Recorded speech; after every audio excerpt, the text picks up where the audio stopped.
Despite all the major rate hiking cycle, the most aggressive rate hiking cycle in the last 2 decades, we are seeing the net worth, the household net worth for Canadians has actually gone up.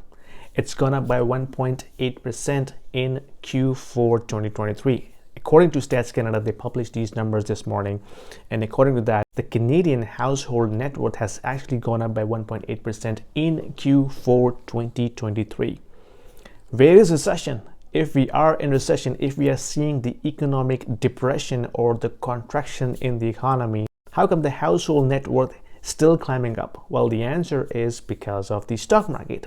Stock market is all-time high, right? If you look at in the US or in Canadian TSX index, or even in UK or in Germany or in Japan, the stock market is reaching all-time high.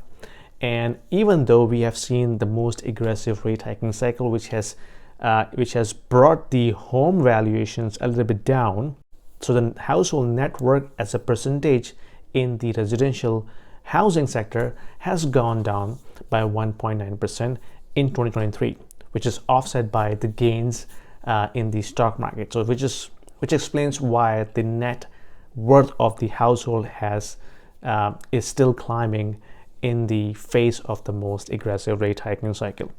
But another important piece of information here is that the debt level, the growth in terms of the credit issuance has also slowed down. So in 2023, the credit growth has only grown by 3.4%. Entire 2023, the household debt has only grown by 3.4%. And this is the slowest pace of growth in credit markets since 1990s. That's a big piece, guys. So we haven't seen that slow growth in credit, in household credit, since 1990s. So that explains that this rate hiking cycle, it's somewhat working. Okay, so that is pushing Canadians to stop taking more debt and start paying that debt. Okay, so deleveraging themselves. So this deleverage cycle is sometimes very important to fix the things in the economy. So if we look at the Canadian household debt to income ratio, it is still 1.79%. Yes, it comes down a little bit, but still staggering. So that means for each dollar that they earn, they owe $1.79 back to the lender. And if you look at the financial media, everybody and their mothers are predicting the rate cuts starting late spring or midsummer this year. What happens if they cut the rates? What happens to debt to income ratio? It's going to go back up. But if they don't, it will continue to drive the debt level down, which is a double-edged sword. The modern economy right now we have is a debt-based economy. If you see more debt being created, more credit being issued, which will ultimately drive the economic engine. If we see the reverse, it will be deflation, which will actually slow or reverse the economic growth. So we will see the economic contraction going forward. If you look at the job numbers that were published last Friday, Chrystia Freeland was bragging about this. We posted 41,000 new jobs in the month of February, despite of the aggressive population growth.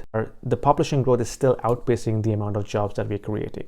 But if you look at under the hood, we realize that much of the job growth came from the public sector, the government. And you and I know that government doesn't produce anything, right? They are in fact the drag on the economy. The bigger the government grows, the higher the resources they will take and consume in the economy. So they don't produce anything in terms of goods and services. They actually are the consumer of the resources. So when we look at under the hood, we posted 41,000 full-time jobs, but we lost 16,000 full-time jobs in the private sector. And this is the sector that produces economic growth. It's the sector that produces goods, real goods and services, which actually improve the productivity, which actually improve the quality of life. Which is why if you look at this chart, we clearly see the divergence between the US and Canada in terms of the productivity, in terms of the quality of life. Why? Because we are not producing enough, right? We're not being productive enough. And much of the jobs that we are seeing being created it's all being created by the government, and they are the consumer side of the economy, not the producer side of the economy. So keep in mind that. So when I read the economic report from CIBC, they are very concerned about the credit growth, because the credit is not growing, it's actually contracting. We are seeing the level of credit growth right now, which is lower than what we saw back in 1980s or in even 2008 recession. And the growth that we are seeing right now, it's basically under a 1% lower than what we saw back in 1990s. So the credit growth is definitely concerning, because it's a debt-based economy. If you're not issuing more debt, that's a fuel for a debt-based economy. So if there is no new credit, no new debt being produced, which is going to further slow down the economic progress going forward. So now everybody and their mother are predicting the rate cuts by mid of this year, and see that it's a double-edged sword. So the Bank of Canada has a very difficult job to do, right? On one hand, they're seeing the recession is already here, the economy is really contracting.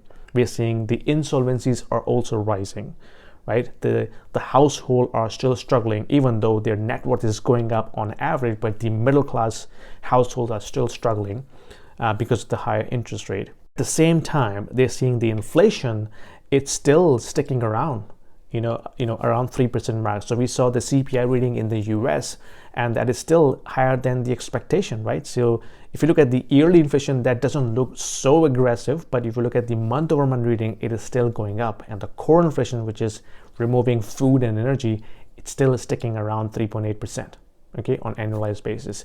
So if the US is seeing the inflation spiking up, that means there is a less chance the Federal Reserve will cut rates anytime soon, which means the Bank of Canada will also wait for them to cut rates first. Because if Bank of Canada cut rates before Federal Reserve, what's going to happen is going to crush the Canadian dollar. Okay, if the Canadian dollar gets further depreciated against USD, our imports will become expensive, which is going to be inflationary in our economy. The Canadian debt will become less attractive. So the foreign money will not flow into our debt market, because the south of the border is offering more incentive to buy the US treasuries. Basically, it's a very difficult path that they're walking on. So on one way they have recession, and the other way they have to protect the currency. And if I'm the central banker, I would definitely protect the currency, and I will let the recession to continue. If they don't protect the currency, this will be a much disaster move for Canadian economy going forward, because this will inflate everything across the board. The currency drop will actually send a very weak signal across the board to the foreign entities that it's not stable anymore, which means less capital being flown into this country. We are already seeing the capital flight from our equity markets. So overall, I think it's a very tough job for Bank of Canada. So they will not be the first to cut rates, especially when it comes to US. They will have to wait for the US to cut rates first before they take any step. And even if they do, I don't think this will be aggressive. I think this has to be very slow, because as they cut rates, this will likely to inflate the housing prices again, and which will definitely push up the household to income ratio, which is already 1.79. Anyway, let me know what you think about that. Put your comments down below. If you like this video, give me a thumbs up, subscribe, and I'll see you in my next video. Bye.